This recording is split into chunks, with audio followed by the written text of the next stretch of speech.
Good morning. It's good to be back here. I feel a lot of pressure this morning.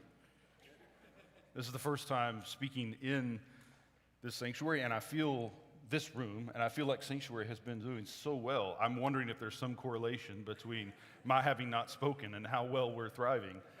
That's some of the pressure. But the greatest pressure is, as most of you now know, 8 weeks ago last Friday, and then again 8 weeks ago today, I had a series of strokes that, for me, came out of nowhere. It turns out they were the end result of a long process.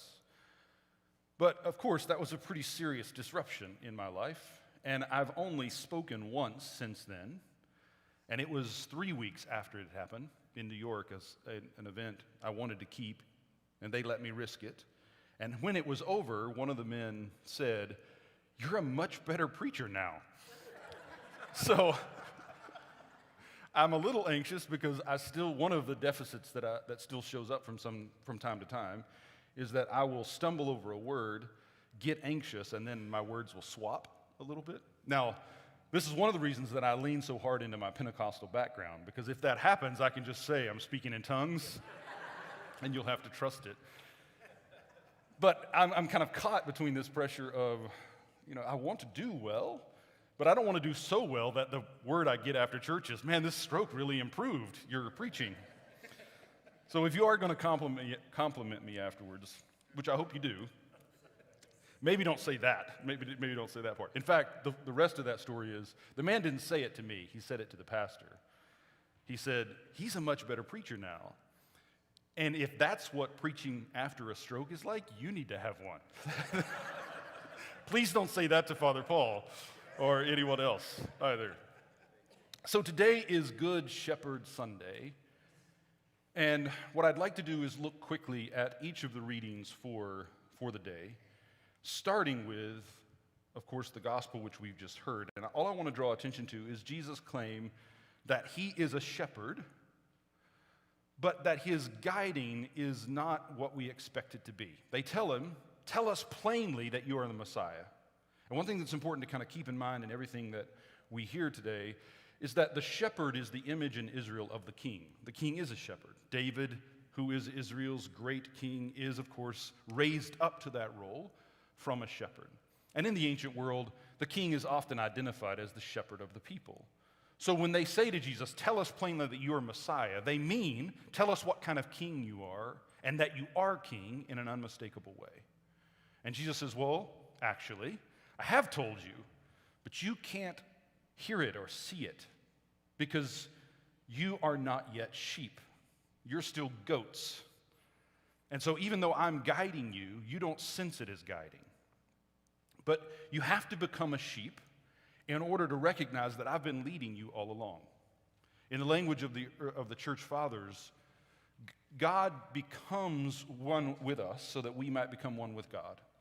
God becomes human in order that humans might become God. And we can riff on that by saying that God, the shepherd, becomes a sheep that we might become sheep. In fact, to put it a little more precisely, God, the shepherd, becomes a sheep so that those of us who are goats can become sheep. Sheeps are sheep. That wasn't about the stroke. That was just a mistake. So what we're going to hear in Revelation is an articulation of how it is that God goes from being shepherd to sheep. And not just shepherd to sheep, but shepherd to lamb. And what it means for us to go from being goats to lambs, and then from lambs to sheep, and then from sheep to shepherds ourselves. And that movement is what we're being caught up in all the time. So let's go to Revelation 7. This is the image, or an image, that John receives on Patmos. John the Revelator. We'll start in verse 13. Now what you need to know narratively is that at this point in the unfolding of the apocalypse, the unveiling, there have been 6 of 7 seals opened. And between the opening of the 6th and the 7th seal, we get this liturgical event in which John sees a number that no man can number, gathered before the throne, clothed in white and holding palm branches. Remember our Palm Sunday celebration. Now what's fascinating is I was raised in a church where Revelation was charted. Have any of you ever seen this before, like charts of Revelation? I was most interested in it as a teenager because of the representations of the so-called Great Whore of Babylon, which were quite salacious for me. We didn't have television, and so that was my only insight into exciting images. I will go to confession after this, I promise you. Forgive me, Father, for I have sinned again. But the seven seals were played out as historical events that were taking place in America right now. Right? We thought we had mapped out these events exactly. But of course, that's not what's happening in Revelation. It's not a prediction in that sense. But John sees this unfolding of these six seals and then this interruption, this liturgical service, and he hears that there are 144,000 who are faithful. But then he turns and sees a number that no man can number. And this is a device in the book of Revelation that is used again and again to surprise us, right? So John hears that the Lion of the tribe of Judah is worthy, but when he turns, what he sees is the Lamb who's been marked with slaughter. So he hears that there are 144,000, but when he turns, it's an innumerable throng. And they're all clothed in white, and they're holding palm branches. Then one of the elders, and he hears their song. Then one of the elders, we'll start in verse 13, addressed me, saying, "Who are these, robed in white, and where have they come from?" Who are these robed in white, and how did they get here? Who led them here? What path did they take to get here? And I said to him, "Sir, you are the one that knows." This is what a wise prophet says when God asks a question. You know. Then he said to me, "These are they who have come out of the great ordeal. They have washed their robes and made them white in the blood of the Lamb." It's a startling image that their robes, which are whiter than snow, have been made white by washing in the blood of the Lamb, which of course is a callback to the book of Isaiah, amongst other texts. And then the elder breaks into a song, which I will not sing, although I'm tempted. "For this reason they are before the throne of God, and worship him day and night within his temple. And the one who is seated on the throne will shelter them." The one who is seated on the throne will shelter them. "They will hunger no more and thirst no more. The sun will not strike them, nor any scorching heat, for the Lamb at the center of the throne will be their shepherd." The Lamb at the center of the throne will be their shepherd. "And he will guide them to springs of the water of life." He will guide them to springs of the water of life, and God will wipe away every tear from their eyes. Now, what amongst other texts, I said, Isaiah is one. John, this elder, the song John hears, this elder singing, is calling back on Psalm 23, which is perhaps, speaking popularly, the most familiar passage in all of Scripture for us. It's everywhere. It's ubiquitous, right? Psalm 23 has been appropriated into pop culture. It is, I think we can say, almost fully secularized. And because of that, we fail to kind of notice what it is. It strikes us first because of its familiarity, right? It is like the song Amazing Grace. It's hard to pay attention to what's actually being said and done in those songs because what we feel first is nostalgia. What we feel first is the familiarity. But what John says here, there's a startling detail. John says, "The Lamb at the center of the throne, he is our shepherd, and he will guide us," did you hear this? "To springs of the water of life." Now, before we turn to Psalm 23, which we're going to do in just a moment, how does Psalm 23 open? "The Lord leads me," where? Beside what? Still waters. Still waters. What's the question the elder asked John? Who are these robed in white, and where did they come from? Where did they come from? Well, they were shepherded here from the still waters to the springing waters. God moved us from still waters to the place of springs.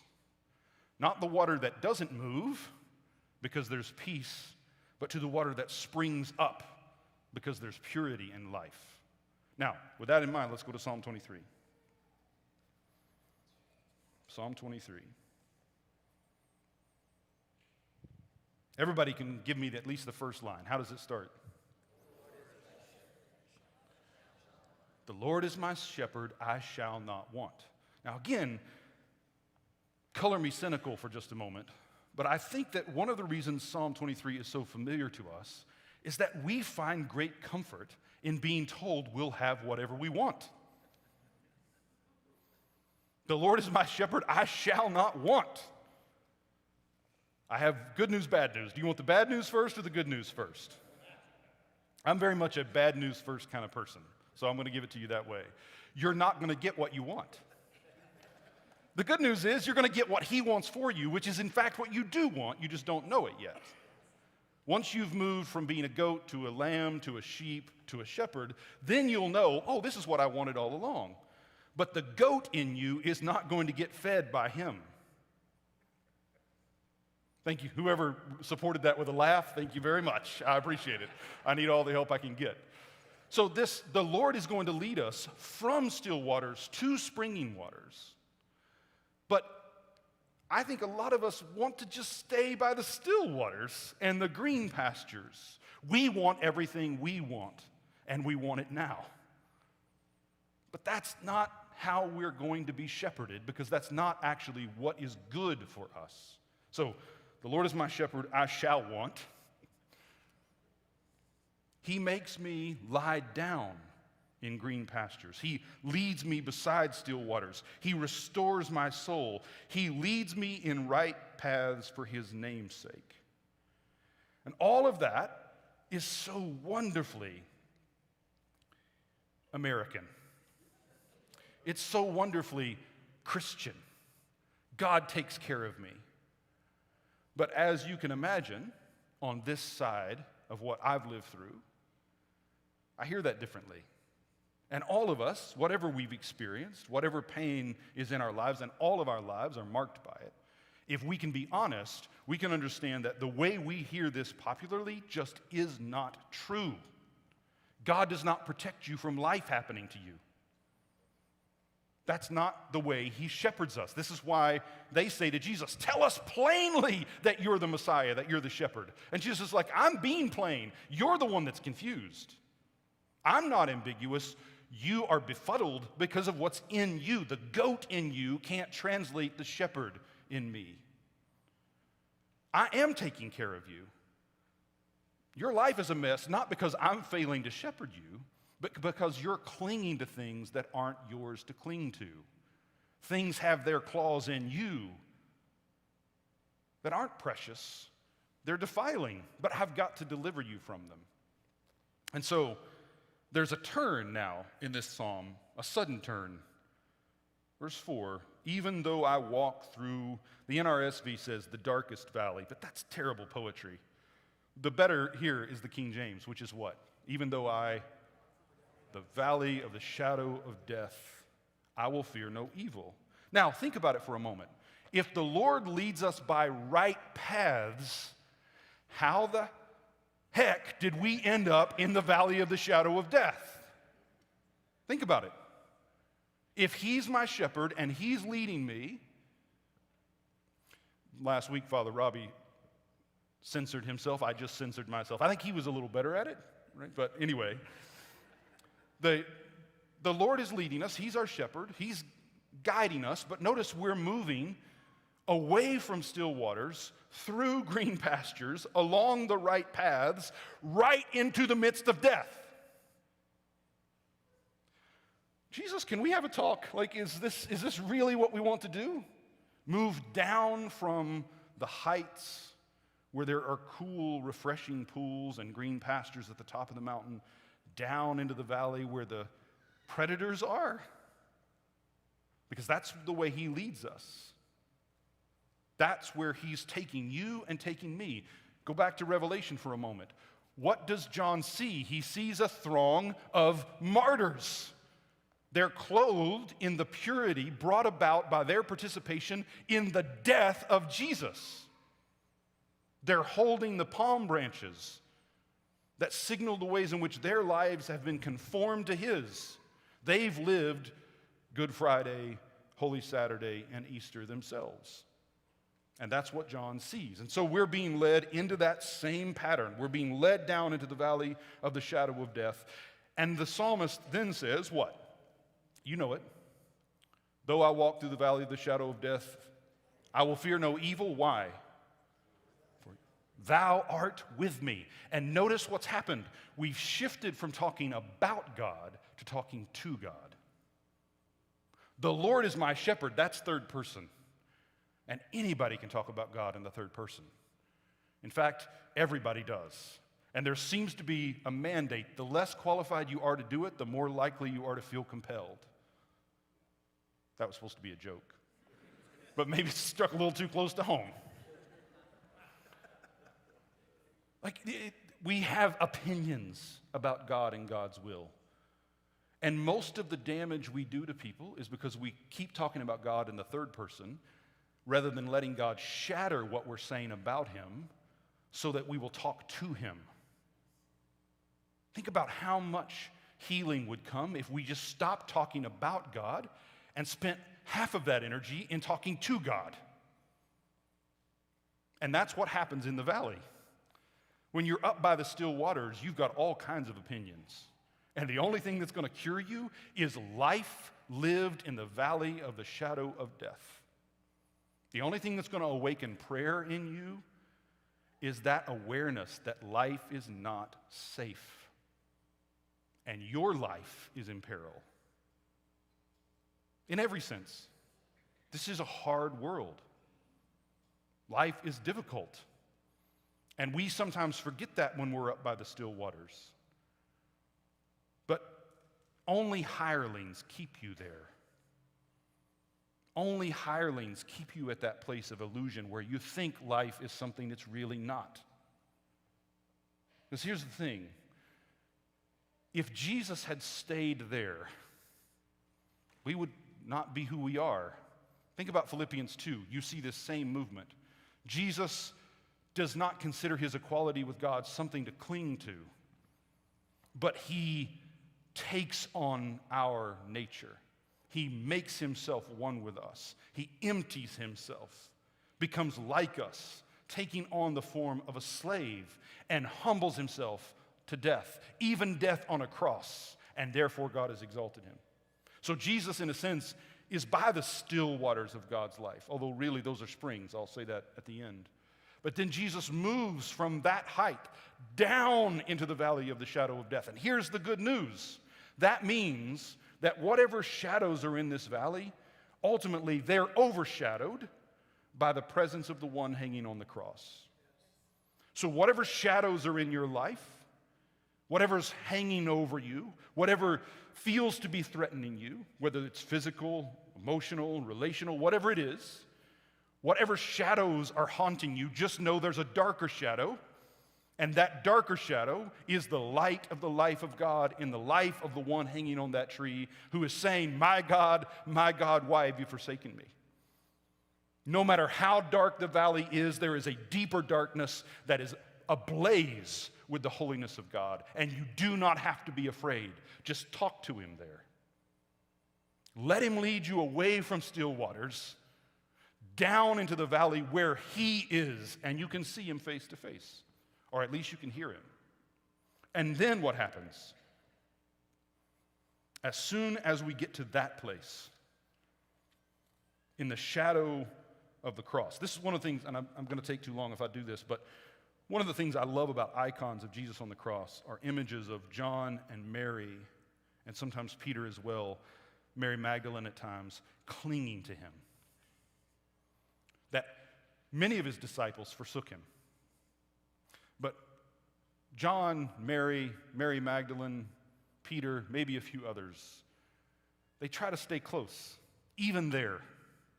And what is a sign that we're becoming sheep and moving toward becoming shepherds and away from being wolves and goats is that we are as comfortable in his presence in the shadow at the foot of the cross as we thought we would have been in the still waters and the green pastures. When we say God is good, it's one thing if we mean life is going the way I want it to. It's something entirely different when your life is shattering and you know that He is with you. He is with you. You're with me, I will fear no evil. For your rod and your staff, they comfort me.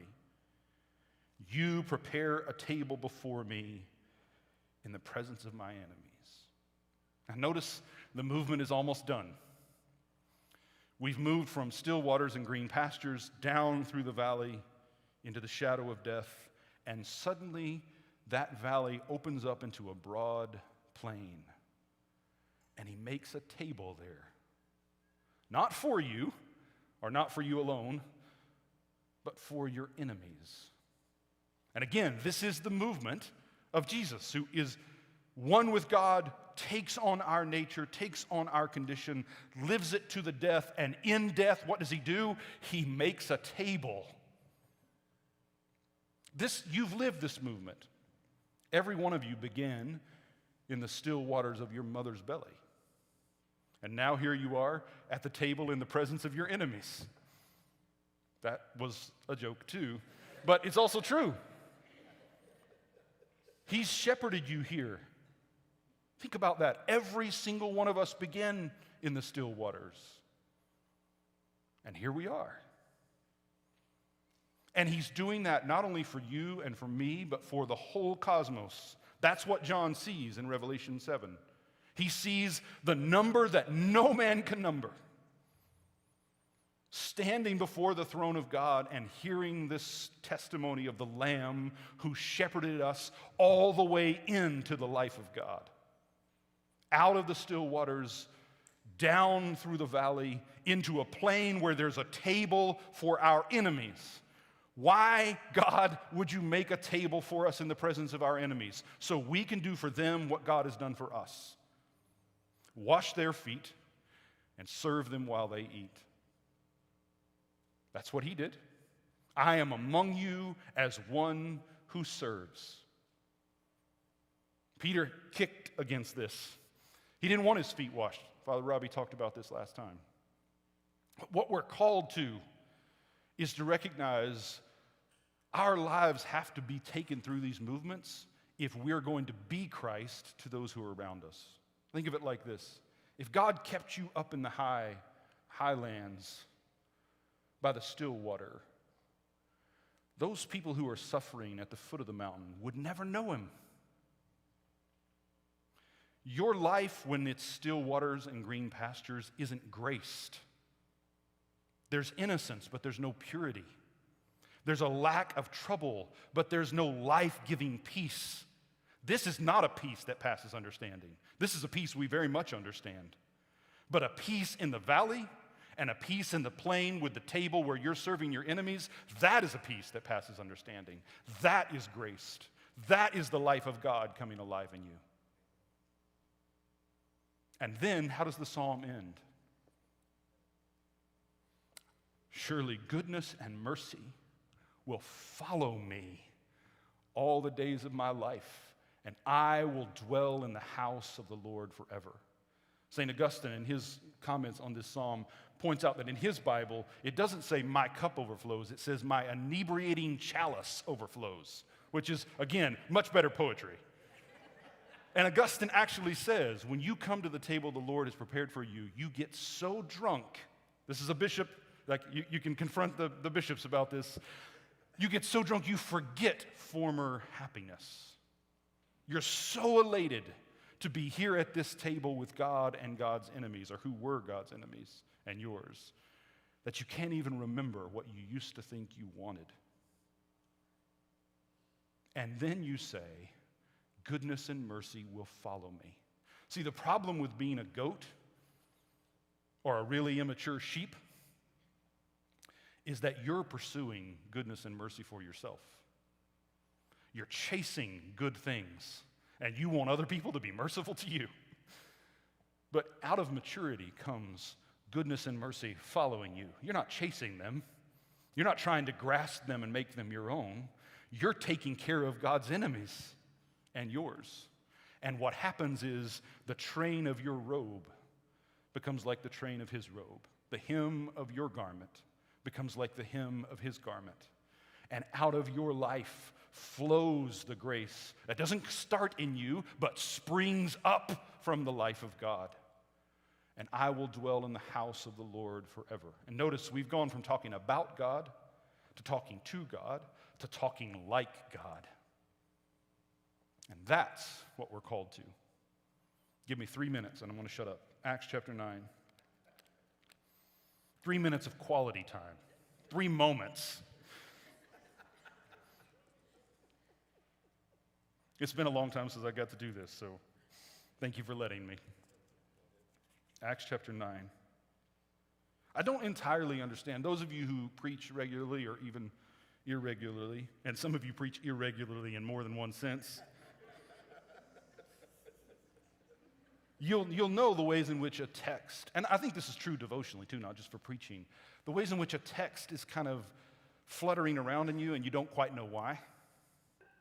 Well, that's what's true about Acts 9. I don't entirely understand, as you're about to see from the comments I'm going to make about it, I don't entirely understand what's happening. But there's something about this story that's just kicking around in me. It's the bird in my gut that's fluttering. And I don't know what it means, but I'm going to say a little bit about it, and maybe you will know. Acts 9, this is the story of Peter in Joppa. Now in Joppa there was a disciple whose name was Tabitha, which in Greek is Dorcas. She was devoted to good works and acts of charity. At that time she became ill and died. She was devoted to good deeds and acts of charity, and at that time she died. See, if you have a Christianity that promises you nothing but still waters and green pastures, you can't make sense of how can I be devoting myself to good deeds and acts of kindness and suddenly get sick and die. God is not going to protect you from life. God is not going to give you a gated community experience. That's not the God we live with. That's not the God we love. He didn't do that for us, thankfully. He's not going to let us do that for ourselves, thankfully. And so she gets sick and dies. When they had washed her, they laid her in a room upstairs. Since Lydda was near Joppa, the disciples who heard that Peter was there sent 2 men to him with the request, "Please come to us without delay." And Peter got up and went with them. And when he arrived, they took him to the room upstairs. All the widows stood beside him, weeping and showing tunics and other clothing that Dorcas had made while she was with them. Peter put all of them out. Is that the music? Does that mean I've got to leave the stage? Maybe we should just all stand to put pressure back on me. Peter put them all outside, and then he knelt down and prayed. He turned to the body and said, "Tabitha, get up." Then she opened her eyes, and seeing Peter, she sat up. He gave her his hand and helped her up. Then calling the saints and widows, he showed her to be alive. This became known throughout Joppa, and many believed in the Lord.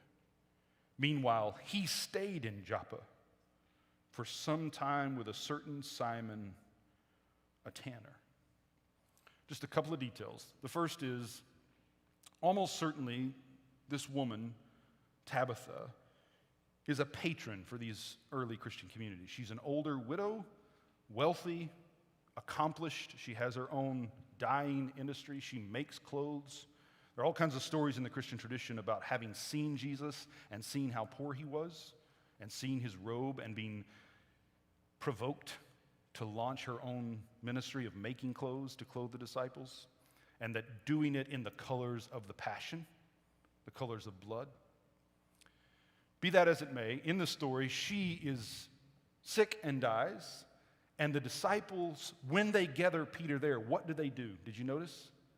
They're weeping, and they're showing Peter all of her work.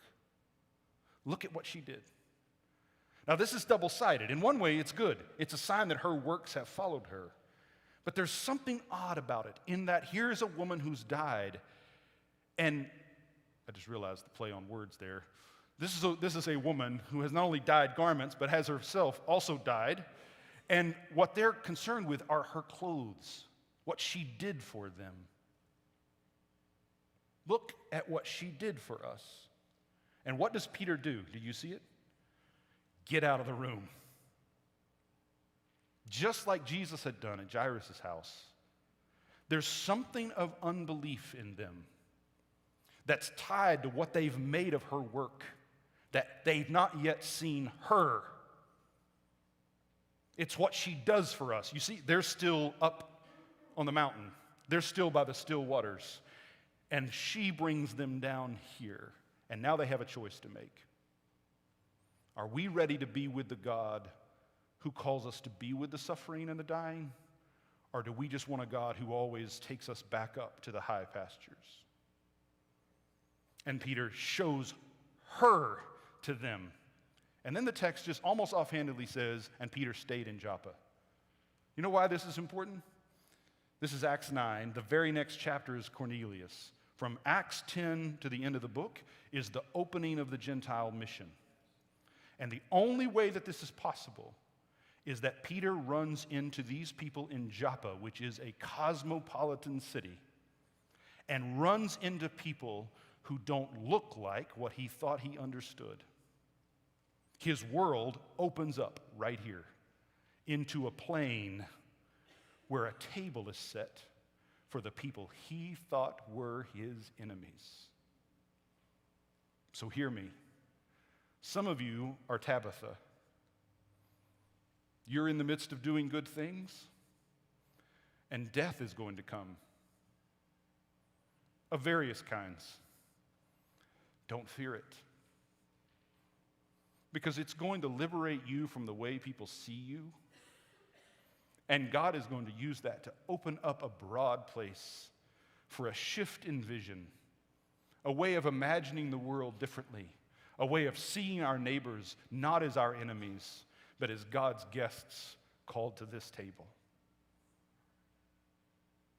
Let it be.